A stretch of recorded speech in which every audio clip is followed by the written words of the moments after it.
Welcome to another episode of Velocity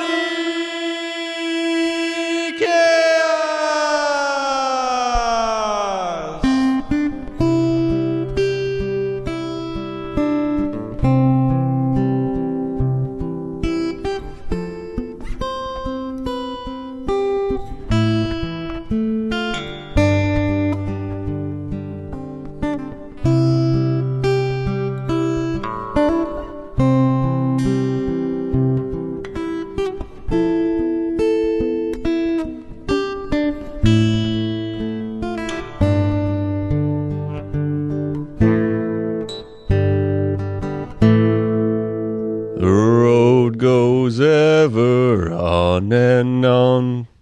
Down from the door where it began, how far ahead the road has gone, and I must follow if I can. Hello, Nick. Hello, Luke. How's it going? If you hadn't guessed at this point, this is the Lord of the Rings episode of the Velocity Chaos podcast, and welcome. Ba, ba, ba, ba, ba. That was me. And we should do Hobbit voices for the whole thing. Hello, Luke. This is the Velocity Chaos podcast. Oh, Nick. I don't know. I couldn't. I'd have to practice for years, and I'll need to go live in New Zealand. New Zealand. This whole entire episode is basically our Australian news. Yeah. Southeast quadrant of the world on a regular map, flat earthers. Pacific Asia, or whatever. Anywho. Anyway, yeah. I'm so excited. So we're doing this whole episode in honor of the publication of the Fellowship of the Ring, which happened July 29th, that's in 4 days, July 29th, 1954. Yes, so in order for you guys to have this sexy, sweet Lord of the Rings episode for that day, we decided, let's do it this day. Nick brought it up back like a month ago. He's like, hey, let's do a Lord of the Rings episode. And then he's like, wait a second, let's save it for the anniversary. And that was a brilliant idea, like all Nick's brilliant ideas. Well, it was 63 years ago. That's crazy. Yeah. I did the math for you this time. Thank you. I was getting ready to bust out the calculator. I figured we'd pick Lord of the Rings because it's one of the things that you know pretty well, like the back of your hand. So finally, for once, it won't be me just feeding you information. Hey. You'll be like, oh, yes, I remember. I can throw you some taters. Taters. What's taters, Precious? See, it's already happened. Right in my wheelhouse, and I'm sure I've quoted it in many other podcasts. That just I knew you and I could really be friends when this was like within the first month that we had met. We were going to an ultimate frisbee tournament, and I was riding in your car. And it was really late. We had decided to drive down there late. I remember we left at 2 or 3 in the morning. Yeah, and then we had to fall asleep in a hotel room of 20 dudes. Yeah. But the thing was we were getting there, and it was kind of that moment where you're driving on a long road trip, and you're just kind of starting to wane, and you're just like, all right, I need something to pick me up. I need some music. And the music you chose was this Lord of the Rings soundtrack. Yeah. And I just remember every time we would hit our off ramp to make the right turn, it would just be the segue in the music. Yeah. It was perfect. Every time I've listened to that soundtrack, everything I was doing matched up perfectly with that soundtrack. Yes. There was times in college where I would just go sleep in my car or something and kind of just wait for a 2-hour break. And this one time it was that orc music, gung, gung, gung, gung. And this, I'm just going to call it like I saw it. A big fat lady dragging one of those rolling book bags. To me, it just reminded me of an orc dragging a club behind. It was perfect. Yes, but that was when I was like, this man will be my friend. Yeah. And sure enough, I'm pretty sure we kicked ass that weekend. Of course we did. Of course. Great way to start it all off. And Also on that road trip, if you want to call it a road trip, you were blasting the Bruce, and I was like that, and that's what I'm always going to associate with Nick, the Springsteen. Good. Yes. So what do we want to get into first? We want to take a quiz. We want to do some tidbits, some trivia. Well, I wanted to kick it off. Let's kick it off with this. We'll do every couple minutes. We'll do a quiz. At least I found three quizzes. Okay. Part 1, Part 2, Part 3. Very fitting. Trilogy. Very fitting. So let's do. And I don't know if they cover the whole trilogy, but there's just 3 parts of this. So this is the ultimate fellowship of ultimate Lord of the Rings quiz, Part 1. All right. So Luke and I have not looked at this at all, and here we go. All right, hit me with your best shot.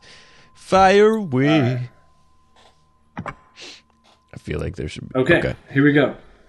Number 1, the Fellowship of the Ring begins with a party, but not just any party. It's Bilbo Baggins' 111th birthday, and coincidentally, the 33rd birthday of his beloved nephew Frodo.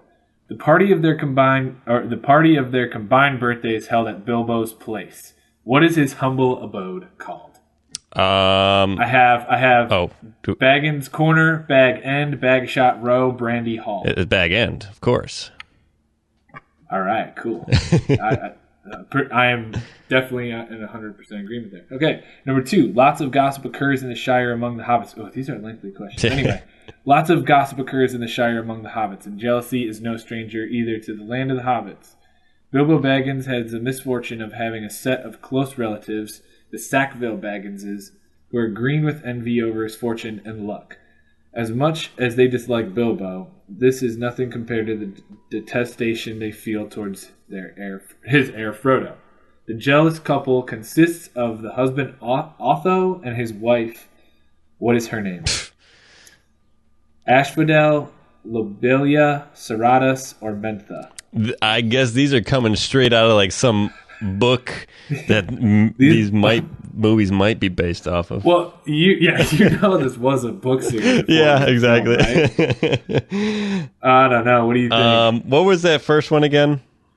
Asphodel. That's what I was thinking. What was the second one? Lobelia. I was thinking it was Lobelia.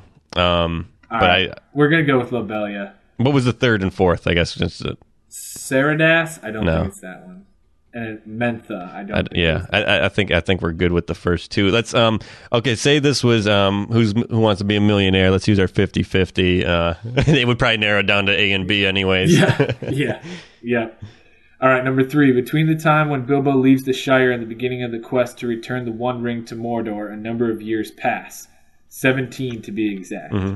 During this long period, Frodo spends many happy days with friends. In the Fellowship of the Ring, who are listed as his closest friends? We have Samwise Gamgee, Falco Boffin and Fredegar Bolger, Gandalf, or Peregrine Took and Meriadoc Brandybuck. Well, was the question plural, or did it have parentheses around the S? See, they kind of cheated. This is a trick question. Yeah. Who was the parenthesis. Oh, okay. I mean, I would say Samwise. I mean, kind of just going for it. I actually think it's Merry and Pippin. And that's the other thing, because I think Pippin and Frodo are actually loosely related too. They're cousins. Yeah, they're cousins. Or second cousins. Yeah. But the thing is, Samwise doesn't really become, at least from what I remember, doesn't really become an important figure in the book until the end of the Fellowship. And I would have to... Yeah, I could definitely see that reasoning as well. Gandalf just kind of plucks him out of the garden and says, "You're coming with us." I mean, yeah, I have no gripes going with that answer. Cool. But just for the record, my answer was Samwise. Got it. All right, number 4. Gandalf returns in the second chapter after a long hiatus. He has been investigating the history of the ring and those who have borne its weight in their fingers. Through the use of fire, Gandalf reveals to Frodo that the ring he carries is in fact the One Ring of Sauron, the evil master of Mordor.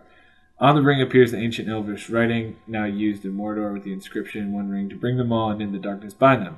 This line is a portion of a verse that Gandalf also quotes, a poem from Elven lore. What is the final line of this poem? And in the darkness bind them. Oh. Yeah, okay. A. One ring to bring them all, and in the darkness bind them. B. In the land of Mordor where the shadows lie. C. One ring to rule them all, one ring to find them. And D. One for the Dark Lord on his dark throne. Was it A, I think? Yeah, I think this is another trick question. I think they gave us one ring to bring them all, and in the darkness bind them. That's the last part of that's on the ring, but it's also the last. Yeah. Unless they're asking, like, is this for a longer poem somewhere? I think it's the one we all know. Okay. By heart. All right, number 5. Gandalf relates to Frodo the history of the ring. So far as he knows it, the ring was cut from the hand of Sauron following his overthrow at the hands of the Elven King Gil-galad and the King of Men Elendil. Elendil's son Isildur was the individual who managed to acquire the ring from Sauron, but he eventually lost it too, having been killed by orcs. Into what river did the ring vanish following Isildur's death? Isildur! Destroy it! I love just Hugo Weaving just screaming that. That's like the best part of the movie. I was there that day, 3,000 years ago. So, here's the names of the rivers. A. The Selduin. B. The Isen. C. The Grey Flood. And D. The Anduin. A or D? I think it's D. Okay, let's go with D. All right. I'm just going to kind of skip through all the exposition on these. Yeah. And I'm just going to read the question. What is... Because we're pretty much experts, okay? And I'm sure our listeners... Besides these. What is Smeagol's friend's name? Thegel? A. Deagle, Galmode, Burgil, or Grima? Oh, Deagle. Yep, Smeagol and Deagle. I totally agree. What is it that Sam claims he would dearly love to see? Strawberries. This is in context. Did you say strawberries? I did. That's awesome. This is when Gandalf is telling Frodo about the ring. Oh, Oliphaunts. He wants to see A. Mountains. Elves. B. Elves. Sorry. C. Forests. D. Dwarves. You pick elves? I pick elves. Yeah, all right. Who else accompanies to avoid gossip over the vacating of the Shire? Frodo claims that he is moving to Buckland and sets off finally with his companion Samwise. Who else accompanies these two away from the Baggins abode?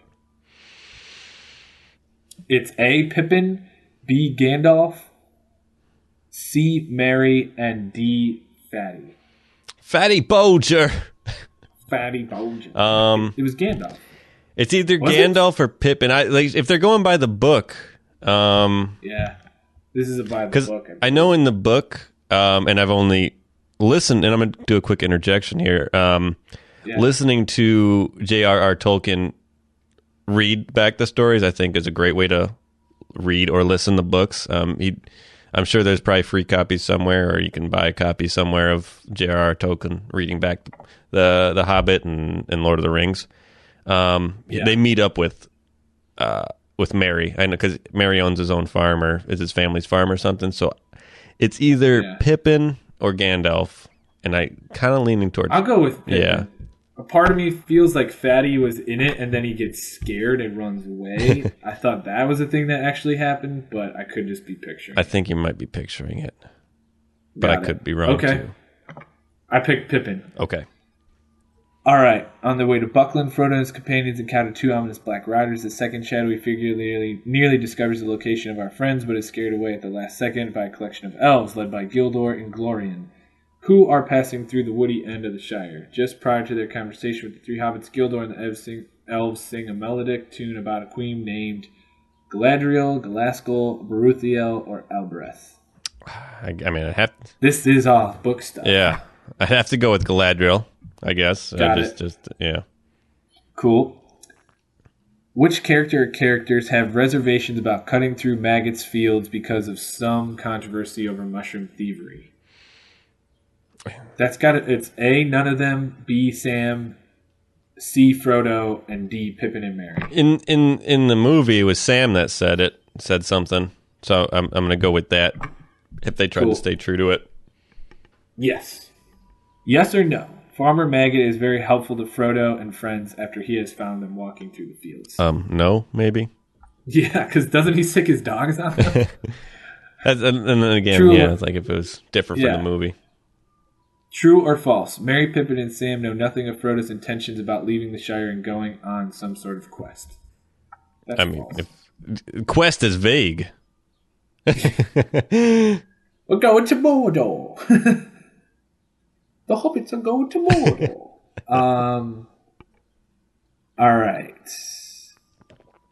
Okay, this is when they're in... This is definitely straight out of the book, because this was a question I always wondered.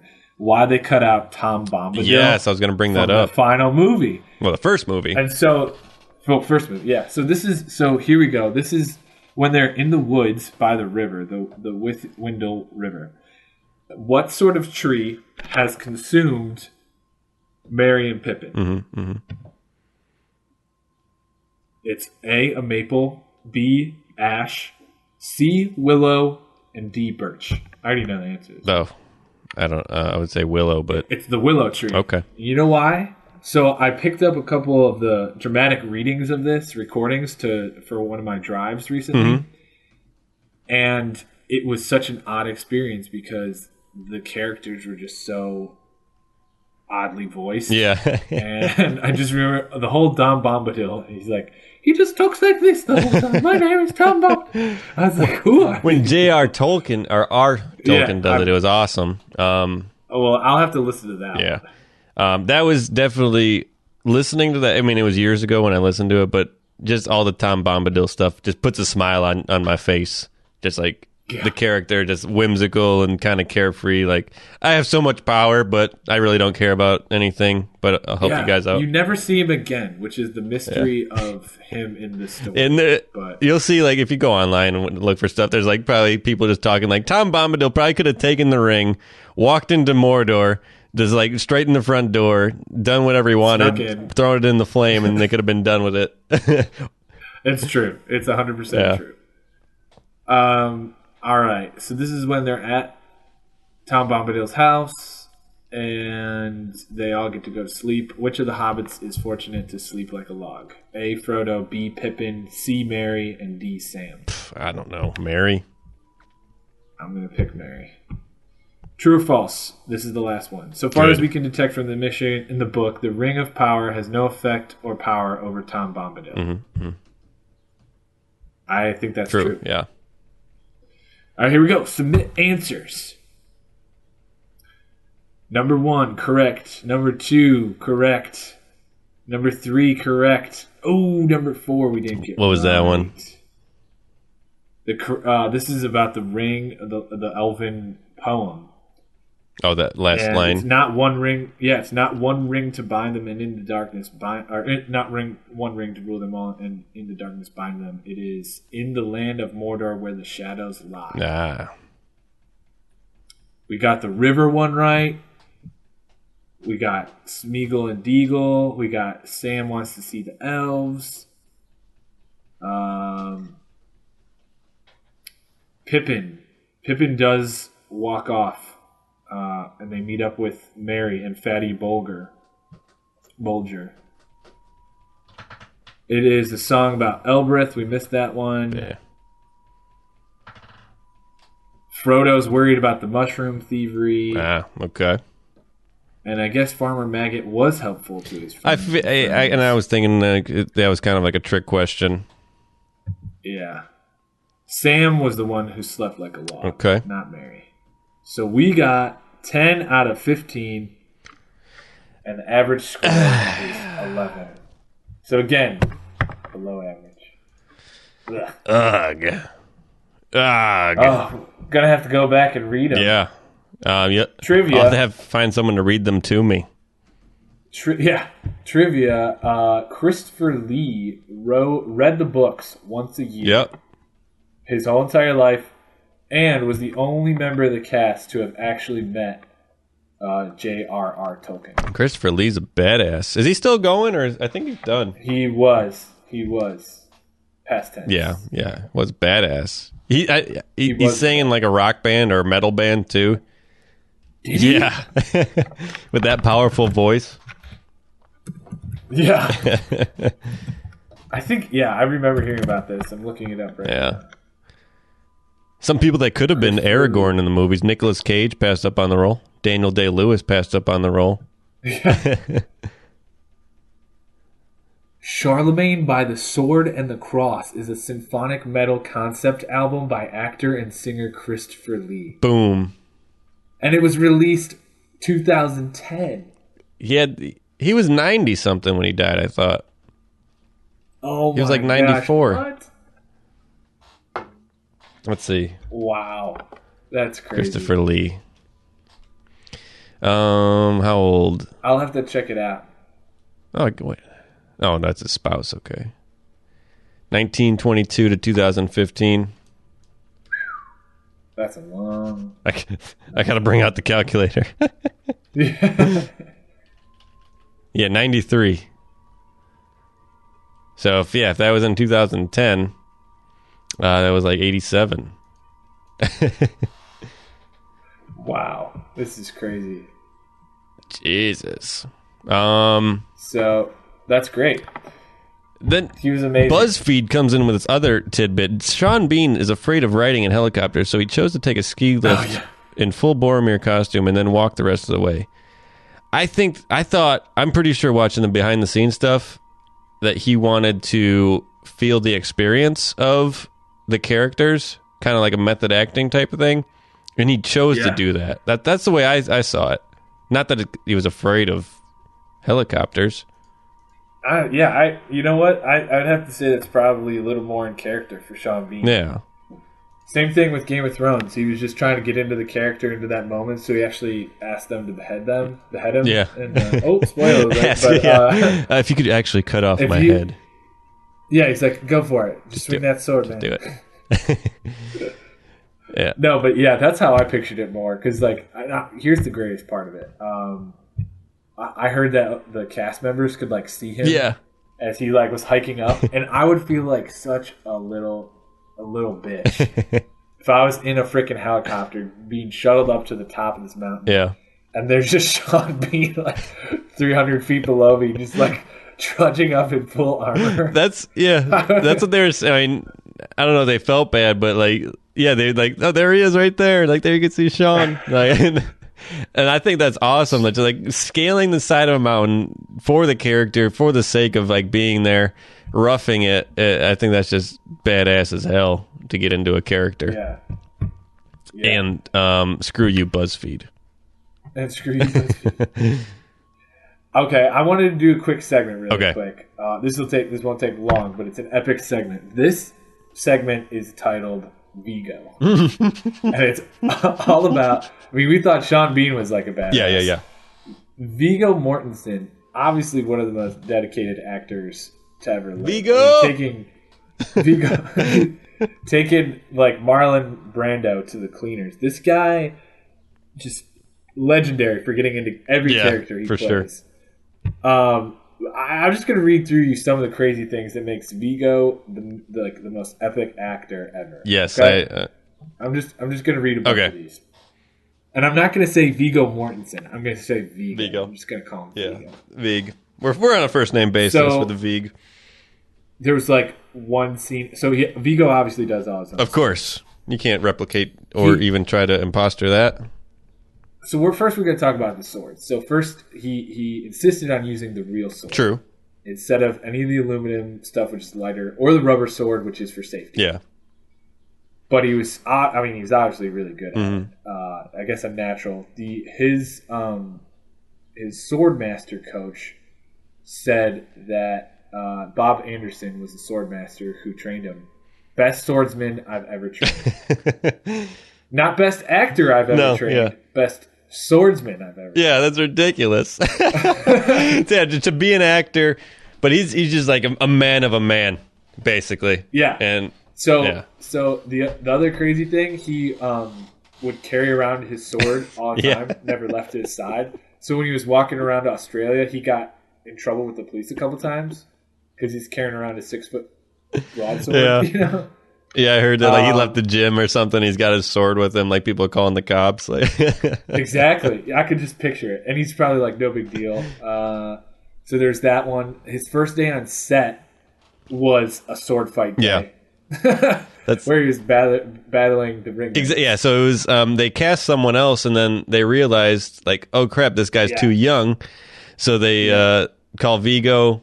Viggo's like, I don't know if I want it. He talks to his son, his son loves Lord of the Rings from all the whatever I've seen and read. So his son's like, yeah, you got to take the role. So he flies to New Zealand. Like you said, he had to read the script or whatever on his way over there. And like within 2 or 3 days, he was fighting the ring wraiths when they were on top of that one point. I can't think of the name right now, but that's ridiculous. Weathertop. Yeah, Weathertop. Yeah, exactly. Apparently, also the producer had just seen him in some play. I was like, hey, we should ask that guy. Genius, whoever that is. And then I'm not going to lie, the cast in the Lord of the Rings, in the trilogy, they are the very image of all the characters. Oh, yeah. I read the books before I saw the film. Mm-hmm. And I can't remember what I pictured before I saw Lord of the Rings. You know, I only picture what I know them now. Yeah. And they each embody their characters so amazingly. Ian McKellen, like, holy crap. What a great performer. Perfect Gandalf. Yeah. Just to finish off the Viggo section, Viggo's epic section, the fight scene with Lurtz, the guy who played Lurtz was inhibited by some of his makeup and prosthetics. So when he threw the dagger, which was a real dagger, his aim was actually on point and was going right at Viggo. And so in that shot where you see him like smack it away, he actually smacked it out of the air. Oh, yeah. Away from himself. Yeah, they did that, and they got on the first take, basically. Because he's so badass. Exactly. Because he's so badass. The other crazy thing, shifting gears into the stunts now. Viggo, apparently, the guy who played Lurtz, could not pull his punches because of the same reason makeup stuff. Oh. So Viggo just decided to fight back and just like, instead of pulling his punches, ended up just like beating the crap out of the stuntman. So they're all real shots that he's taking and giving. And then finally, the other crazy thing that I found about his stunts, in one of the fight scenes, he chipped a tooth. Yeah. And he was telling Peter Jackson to just super glue it back into his mouth. There's a picture of him just like smiling with the chipped tooth. It's epic as hell. I think they went to the dentist and came back, and then they continued filming, I think. But yeah, he was like, just go. Yep.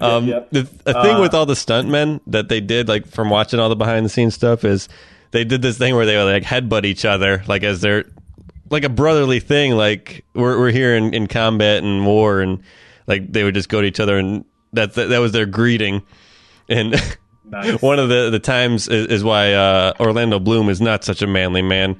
Is Vig. I think they were out at like a bar or something, and Viggo went up to him and just like had passed Orlando Bloom, and he was just like, "Oh Jesus, I'm like seeing stars right now." Yeah. If you haven't seen like behind the scenes stuff from Lord of the Rings, people, check those out. Those are just great times, great moments. So yeah, Viggo Mortensen, definitely one of the coolest actors. I think. Oh, for sure, Hidalgo. I was going to mention that movie. I have such a soft spot for that movie. It's crazy. Yeah. That was great. But it's I like watching him in anything he does. I'm Googling right now. He also had the coolest, shaggiest mane of hair in The Lord of the Rings, and I wanted to know if that was really his hair. I don't know if that was. I think they all wore wigs, to be honest. Orlando Bloom definitely did. No, that was actually. I was going to say he's the only one that didn't. There's actually a question on Lord of the Rings Fanatics forum. Did all the actors wear wigs? Yes, they all did. Gandalf also wore a fake nose, fake eyebrows, and beard. Oh, jeez. Fake nose. His nose isn't good enough. Jesus. I guess they did it more for a convenience thing, because then they always look the same. Yeah. That's true. Strike. Bums me out. True, Peter.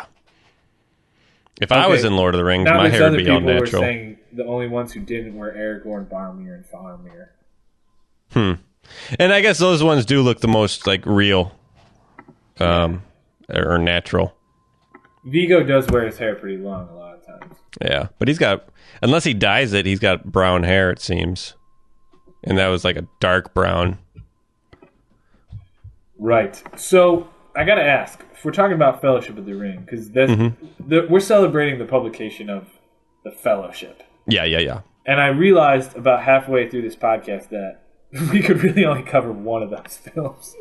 One film in each podcast, or in a podcast. So I'm just going to stick with the Fellowship. Okay, that works. That works for me. Just for now. So if you had to be, let's not say a character, because you know how the characters end. Yeah. But if you had to be a race in Lord of the Rings, okay, what would you be? Who would you be? Let's go into a little bit of a Lord of the Rings what if scenario. Okay. Yeah. So I mean, you got let's just name a few. You got your wizards, which I mean, those they're kind of age of time, but I think there's only like 7 wizards or 5 wizards. I don't know in all, but I mean, maybe you could be another one. The yellow. That's right. The purple, maybe. The purple. Of royalty. Then you got elves, I guess would be the next holy beings. They're immortal by natural causes. They live forever unless brought down by the sword. Then you got dwarves. They probably live, was it like 700, 900 years? They live a long time. Underground, kind of scruffing it, roughing it. Then you got humans. We're already that. We're already the humans. But you also got the Numenor humans that live an extended amount of time, kind of crossbreed, I think, of human and elves. That's almost, I would say, like a half elf in a way. Are there any characters like that in Lord of the Rings? Aragorn is. Oh, yeah, the Numenorian. Yes. And then you got the hobbits, which are little people. Probably, I think they have a normal expectancy, probably a similar lifespan, maybe a little longer than humans. Bilbo was 111, but that's because he had the ring for like 50 years without showing signs of age. But I think, normally, because like 4 years later, he was all old and like waning away. Right. It's easy to say elves, but because of that I feel like you lose value of life knowing that you're going to live forever. Yeah. So I would have to.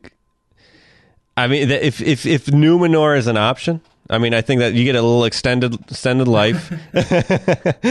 I would think that would be a cool way to go. And there's orcs too. I guess orcs. Forgot about orcs. Or trolls. Or trolls or ents.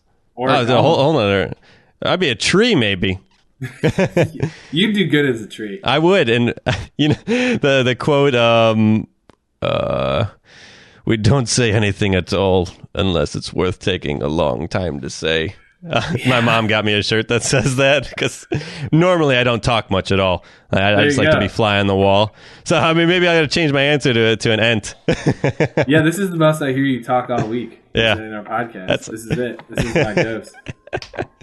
That's so true. But yeah, ent or Numenor, I guess. Those are two good picks. What do you got over there? You could be a strider too. You could be a strider. Just like the long legs. Yeah, ranger-ish. Lone wolf, Robin Hood-esque. Forgot goblins. Oh, goblins. Well, I guess reading the books, goblin, orc is the same thing, but... They've made it a pretty big distinction in The Hobbit. It's just like Caucasians, Asians, Indians, Black, African, all that kind of stuff. What about the Eagles? The eagle! Oh, dang! Oh, dang! The Eagles. I was gonna say, man, you almost forgot. What if you were an eagle with long hair like yours? And every time you took off, it just was flying away. That'd be hilarious. So now I feel like I had to Photoshop something.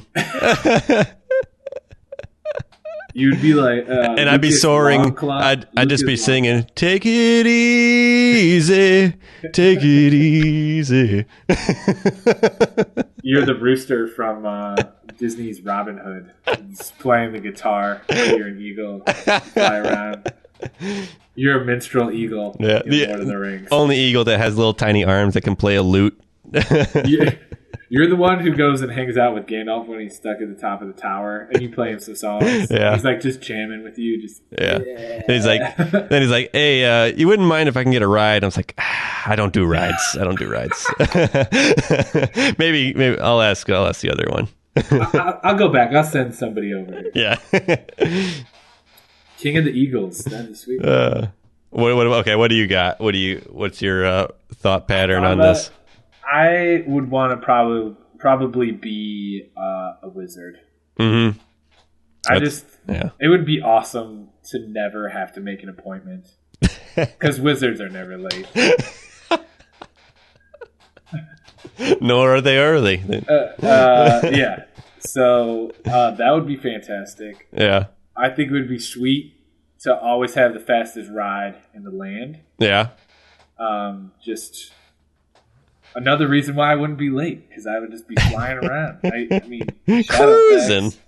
Fastest horse alive. Yeah. King of the horses. Horse god. You get to have a cool walking stick. That's the thing is when I get old, I'm not going to have like a cane. I'm going to have a walking stick. Yes. That's my thing. The coolest thing about Lord of the Rings is everything is tricked out. Yeah. Everything has like a symbolic meaning, and it's just really cool. I remember in high school when I was really into this stuff, I would just Google pictures of each of the swords, but by name. But by their name. Yeah. And I mean, you've seen my sword. Your real sword. My real sword. Boom. Yeah, I'm as much of a nerd that I actually bought one of those swords. With the actual I was gonna say nerd runes on it, yeah, but I meant elven runes. It's got nerd runes. The nerd runes. I just picked it up right now, ladies and gentlemen. I will say the one thing about playing the video games, the Lord of the Rings video games, it was never fun to play as Gandalf because he was too powerful and nothing was ever a challenge. So I wonder if that's what life would be like as a wizard, where you too easy. You start to get it's too easy. You need to downgrade a little bit. I mean, you can minimize whatever you're using as far as you want, I suppose. Yeah, but to battle Balrogs and to fly through the center of the earth, yeah, you just get to see stuff that no one I felt like ever just stopped and thanked Gandalf. That doesn't happen ever in the film. And who can get mad at you? Really? It's like if they get mad at you to an extent. I mean, yeah, sure, everyone has their differences from time to time. But if someone actually gets mad at you and wants to fight you, I mean, bam, you're a wizard. Yeah, I would just remind all my friends. They'd start getting scrappy. I'd be like, "Listen, man, I'm a wizard." And they'd be like, "Oh yeah, never mind."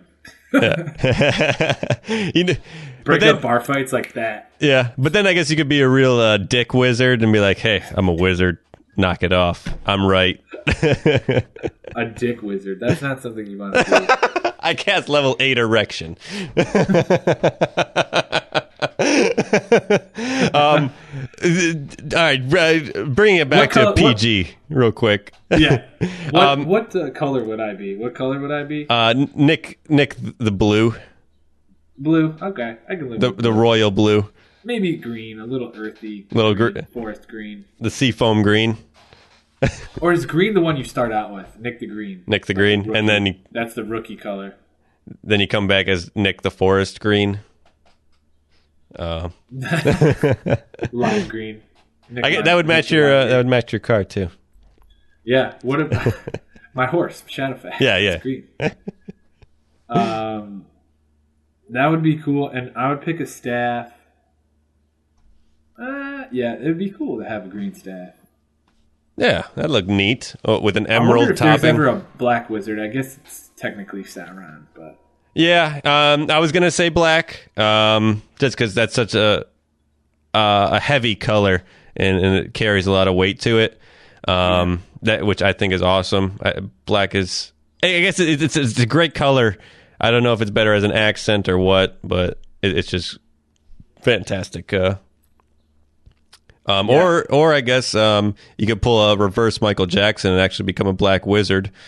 That'd be kind of cool. That'd be sweet. Walking on the moon. Yeah, I'm a wizard. One gripe I have with the Hobbit movie. I know it's the Lord of the Rings, but we can include it. Okay, so when they were a little fast forward. Yeah, exactly. When they were doing the meeting with the dwarves in Bilbo's hole, in the book, Gandalf did some sweet tricks and stuff and smoking and light stuff. I feel like with as much CGI as went into that movie, they passed up a great opportunity right there to make that brilliant. Well, I think it's because they already did it in the Fellowship. Do you remember that? A little bit. When he did smoking in the pipe in the ship. Yeah. The ship goes through. I mean, yeah, they definitely did that, but I feel like for the Hobbit, that was just such a great part. I mean, yeah, it was cool either way. But for the amount of CGI that they used, is what I'm saying. Is they could have used a lot of it there, or some of it there. I'll give you that one. I do wish that I regret that it was lamentable how much CGI they did. Yeah. Instead of returning to the awesome miniatures and the prosthetic makeup and stuff like that, I miss that. That's my biggest thing about The Hobbit is that exact same thing. Is like it took me out of it. Even it looks good. I mean, it's good. It was fun, but it was way too much CGI. And I mean, it's great everywhere. I mean, and we just did some little bit of trivia here. I mean, we haven't read the books in a while, but everyone needs to go on their own adventure. Start your own adventure. And it's just something that we all need to check on. And I mean, going forward, take your friends with you. Okay, it's going to be a fun time. Maybe you're not going to save the world, but you're still making a difference when you do a lot of things in life. Say you pick out a single day and you just go to work. That eats up all your day. Then you go home. You got to make dinner. That takes up a lot of time. Oh, after dinner, you just got to go to sleep. After that, you can watch TV, go to sleep maybe. But say on a weekend, you go to the beach just to watch the sunrise. You go for a bike ride. You go to the park. You go shopping a little bit. You go out to lunch. You're just doing all these things. It makes life more enriched. You have yourself a Labatt Blue. You write something down that's beautiful. It's just a great world that we live in. So enjoy it, please do. Go on an adventure every once in a while. Take some time for yourself. That's all I got to say for you guys, and I thank you as always. Everything. Absolutely, all of what you just said, I agree with 100%. As always, we're brilliant. No, I'm glad we did this. I'm glad we went a little fanboy on our listeners, and it was a fun time. We'll have to keep you updated, everybody, and maybe do like a Two Towers episode, and then Return of the King, which I gotta admit is my favorite. I think it's most people's favorite. Mm-hmm. Is it your favorite? I love at least movies. I'm talking movies wise. The structure of the first of Fellowship it's just so nostalgic, especially kind of up until the point where they get to Elrond and everything. It's just so peaceful and calming, and for the most part, besides all the ring wraith stuff, but like just that Hobbiton and the Shire. It's just beautiful. But yeah, I think as far as movies, overall, I like the third one. I mean, I like them all. I can't. I would also have to say that I like the Two Towers extended cut more than I like the. I like the extended cut of Two Towers. I mean, I only watch the extended version, so some sort of snob. There is no other movie. When I don't watch the extended, I'm like, wait, it said we're missing something here. I have the 3 original versions, and I always just look at them in the DVD cases, and I'm like, I should really sell these. You're dead to me. And just get the box set of the extended. Yeah. It's great. Which I've gotten the box extended set as a Christmas gift, my favorite Christmas gift of all time. Amazing. I don't do well with gifts, but that gift was amazing. But yeah, so thank you so much, everyone. Appreciate. We didn't do the normal thing that we always do. But we needed, like Nick said, we need to get our fanboydom, fandom out there. Something Fannies out there. Yeah, it's something that we both enjoy and cherish. And we hope you do too as well. And I hope you guys have a great week. Sorry we missed last week, but forget about it. We go on. We move on. It's a journey. Moving on. Life's a Garden. Dig it. Another great movie. Take it easy. Take it easy.